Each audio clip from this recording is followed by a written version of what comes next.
Welcome to GM study for dreams. সবাইকে আবারও welcome GM study for ড্রিমসে।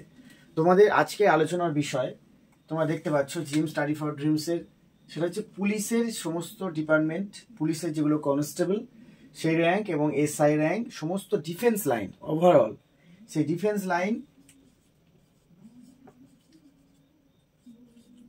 Line আর সমস্ত general line আদার যে এক্সামগুলো আছে ভার্সেস আদার এক্সাম, এটা হচ্ছে টপিক।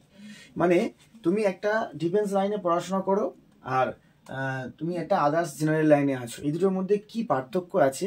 একটা ছেলে যখন হাইট থাকে না, প্রপার হাইটটাই আমি মেনলি বলবো, ওয়েট অনেক সময় বাড়া কমার ব্যাপার থাকে, তখন তার কাছে কিন্তু জেনারেল লাইনে রাস্তা খুলে যায়, মানে বাধ্য হয়ে। Hobson choice, I can say Hobson choice, যখন নো আদার চয়েস থাকে না সেগুলো তখন এটা করতে হয়। তা আজকে আলোচনার বিষয় খুবই মনোগ্রাহী, খুবই ইন্টারেস্টিং এবং খুবই যুক্তিযুক্তপূর্ণ। তাই প্রথম থেকে লাস্ট পর্যন্ত ভিডিওটা দেখবে, তোমার ওয়ে তুমি খুঁজে পাবে তুমি কোন দিকে যাবে। সেক্ষেত্রে আমরা সবার আগে গুগল মিট যে ক্লাস, সমস্ত চাকরি পরীক্ষার ডিফেন্সের জন্য স্পেশালি গুগল মিট ক্লাস চালু হয়েছে, তোমরা জানো। এই নাম্বারটি আমি লিখে দিচ্ছি উপরে, এই নাম্বারটি তোমরা নোট করে নেবে, ঠিক আছে? তাহলে আমরা আলোচনার বিষয় প্রথমে আমি বলে নেবো পুলিশ এবং ডিফেন্সের পরপর এই পরীক্ষাগুলিতে কেমন প্রিপারেশন নিতে হয়।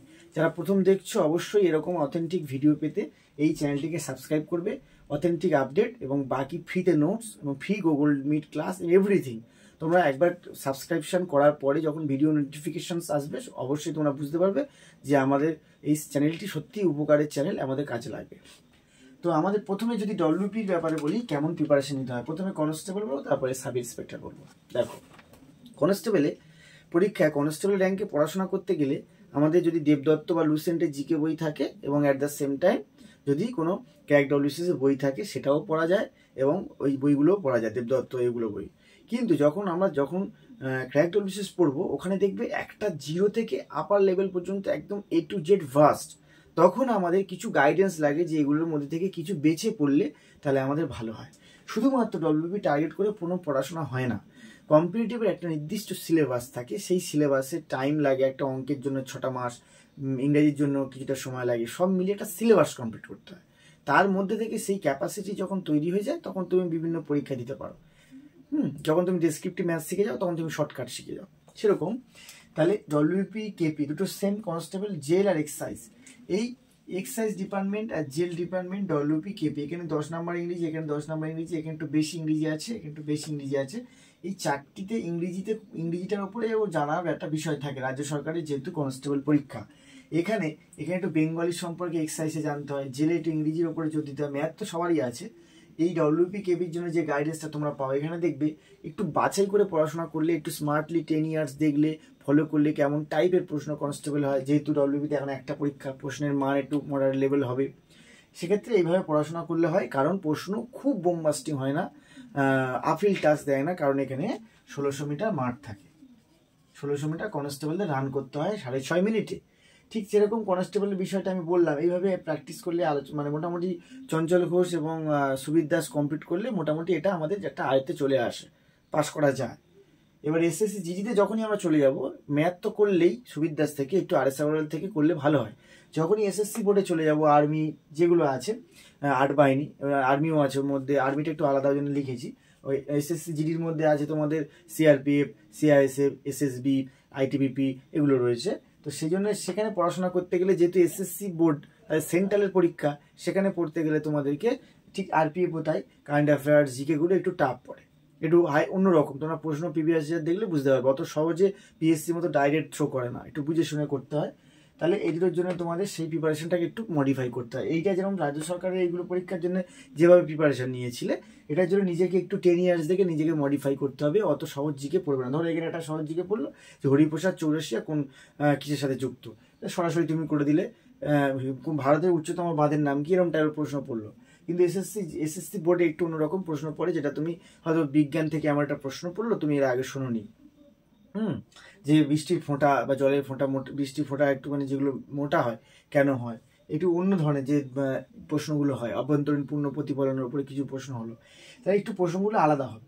আর্মি এই পরীক্ষা অগ্নিবীরের দিকে চলে গেছে, ওই দিকটা আমি এখন যাবো না, বিষয়টা একটু অন্যরকম হয়ে গেছে, আগের মতো নেই। এবারে দিল্লি পুলিশের যে পরীক্ষা, এখানে ইংরেজি থাকে, আর আরপিএফে ম্যাথ জিআই জোর দিতে হয়, ম্যাথ জিকে জিআই, ইংরেজি নেই। তাহলে নিজেকে মডিফাই করতে হচ্ছে, এখানে ইংরেজি আছে, এখানে ইংরেজি আছে, এগুলো ইংরেজি আছে, কিন্তু এটা ইংরেজি নেই, ইংলিশ নেই, এটার মধ্যে জিডির মধ্যে ইংরেজি আছে। এই যে ইংলিশ সাবজেক্টটা, এটাকে আমাদের তৈরি করতে হয়। ম্যাথ তো সবারই আছে। আর সুবির দাসের বই এখানে ম্যাথের জন্য সেরা। জিআইও তাই, সেম এই ব্যক্তির যে জিআই বই আছে সেটা করলে এইগুলো আমাদের হয়ে যাবে। শুধু এসএসসি জিডির জন্য কিরণের বই পাবলিশার্স, আরপিএফ এর জন্য কিরণের যে পাবলিশার্স, রেলওয়ের যে চ্যালেঞ্জার, যে রেলওয়ের যেগুলো বইগুলো আছে, রেলওয়ে চ্যালেঞ্জার বইটা ভালো, এইগুলো একটু ফলো করতে হয়। এইগুলো আর্মি আর দিল্লি পুলিশের জন্য কলেজ স্ট্রিট বা বিভিন্ন বই দোকানে এর ফর্মুলার বই আছে। এবারে যদি কারো হাইট হলো না, হাইট মানে পরীক্ষা দিতে গেছে, হাইটটা খুব কম, মানে যা আছে তার থেকে 4 সেমি 3 সেমি কম, কিছুতেই হাইট বাড়ার কোনো সম্ভাবনা নেই, তখন সে কি করবে, অগত্যা চলে আসবে এই জেনারেল লাইনে। প্রথমে জেনারেল লাইনে আসলেই একটাই ধাক্কা, সেই ধাক্কাটা কি, ম্যাথ, সেটা হচ্ছে টাইমে ম্যাথ নামানো, টাইমে ম্যাথ নামাতে হবে, ঘড়ির কাঁটা চলে আসবে, টিকটক ব্যাপার। যে এবারে আমার এটা ব্যাংক আছে, এখানে ব্যাংকটা লিখি।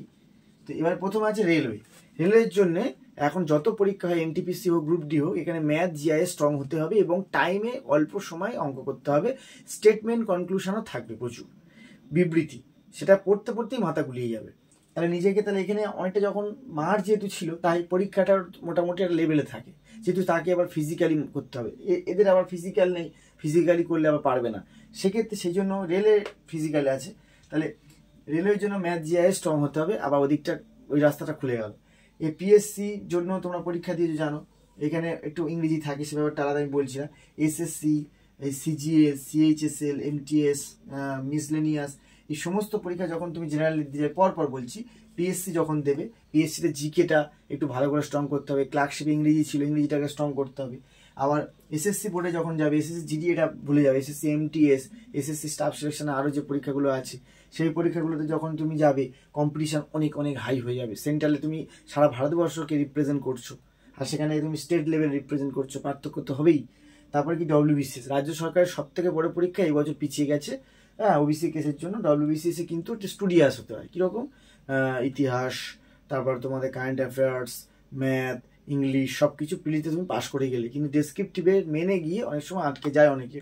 আমার মতো ব্যক্তিত্ব, আমি একবার প্রিলি পাস করেছি ডব্লিউবিসিএসে, কিন্তু ইতিহাসে একটা বড় জায়গা থাকে, ইতিহাসটা যে ভালো করে ক্র্যাক ডব্লিউবিসিএস বা আদার্স কৃষ্ণ রেড্ডির বইগুলো ঘাঁটবে, অবশ্যই সে পারবে, অসম্ভব কিছু নয়, কিন্তু মেনটা আকাশ আর পাতালের পার্থক্য।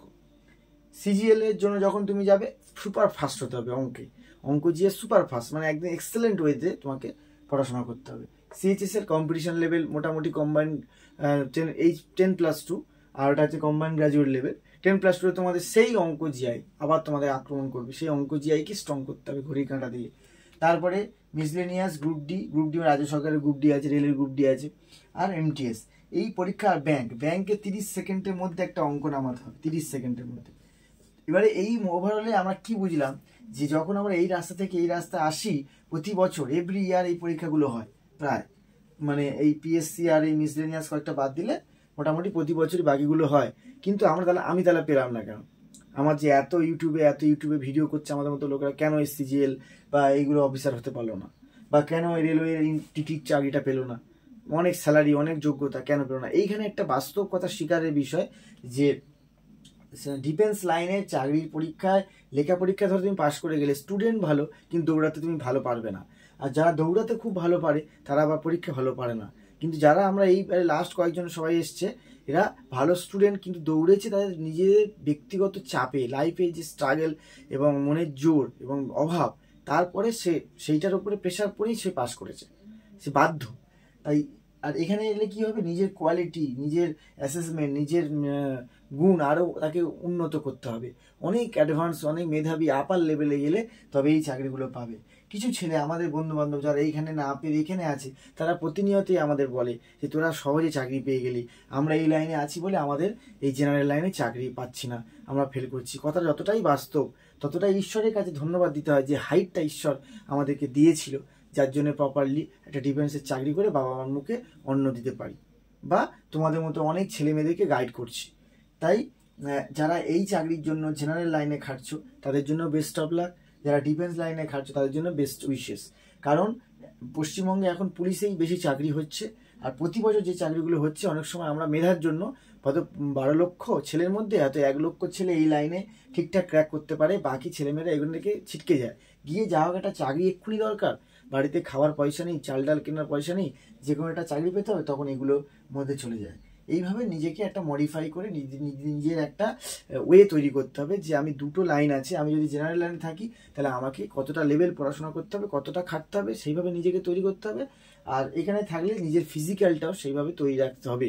তাহলে এই ছিল তোমাদের দুটো আলোচনা। দুজন মানুষ, দুটো ছেলে, ধরো আমি, আমার বন্ধু, আলোচনা হচ্ছে যে আমি হয়তো পুলিশে কাজ করি, সে হয়তো 10+2 দিয়ে পোস্টাল ডিপার্টমেন্ট বা কোনো ডিপার্টমেন্টে আছে, সে ধরো আমাকে ছোট করলো, বা তুই তো একটা পাতি জায়গায় কাজ করিস, আমি বললাম তুই অনেক হাইফাই ভালো জায়গায় কাজ করিস, খুব ভালো। কিন্তু আমি যে 6 মাস 8 মাস কমান্ডো ট্রেনিং বা বেসিক ট্রেনিং হয়েছে, যে আমাদের ভারতের পতাকা নিয়ে তার সামনে যে আমাদের স্যালুট করা, কুচকাওয়াজ করা, প্যারেড, এই যে সাব ইন্সপেক্টর যারা পরীক্ষা হয় তারা অফিসার হয়, এদের মধ্যে আলাদা একটা অনুভূতি এবং সব আলাদা একটা অ্যাম্বিয়েন্স একটা ব্যাপার আছে। ঠিক এটাও প্রত্যেকটা জায়গায় প্রত্যেকে শ্রেষ্ঠ। ডিফেন্স লাইনে আলাদা একটা তার ওয়েতে তার মানে দারুণ ব্যাপার আছে, সেরকম জেনারেল লাইনে যারা করে তাদের আলাদা স্ট্যান্ডার্ডই আছে। সবাই ভালো, যে কোনো একটা চাকরি পাওয়ার দরকার, নিজেকে বুঝতে হবে আমি এইচএস পাস করে কোন দিকে যাব, আমি কি আইটিআই করবো, টেকনিক্যালে যাব, না আমি কম্পিটিটিভে যাব, কম্পিটিটিভে এলে আমি ডিফেন্সের লাইনে যাব, না আমি জেনারেল লাইনে খাটবো, জেনারেল লাইনে খাটলে আমাকে আলাদা তৈরি হতে হবে, ডিফেন্স লাইনে হলে আমাকে আলাদাভাবে তৈরি হতে হবে। Point to be remembered, mobile phone কম ঘাটো, মাঠে যাও, প্র্যাকটিস করো, ভালো থাকো, নিজের মধ্যে স্ট্যান্ডার্ড রাখো, পারবেই। হাল ছেড়ো না বন্ধু, হাল ছেড়ো না ব্যাচে যোগ দিতে হলে এই নাম্বারে সিলেকশন, যদি এই ডিফেন্স লাইনে পেতে চাও অবশ্যই যোগাযোগ করো এই নাম্বারে। থ্যাংক ইউ লাস্ট পর্যন্ত দেখার জন্য। অবশ্যই সাবস্ক্রাইব করবে, বিভিন্ন গ্রুপে শেয়ার করবে। Thank you.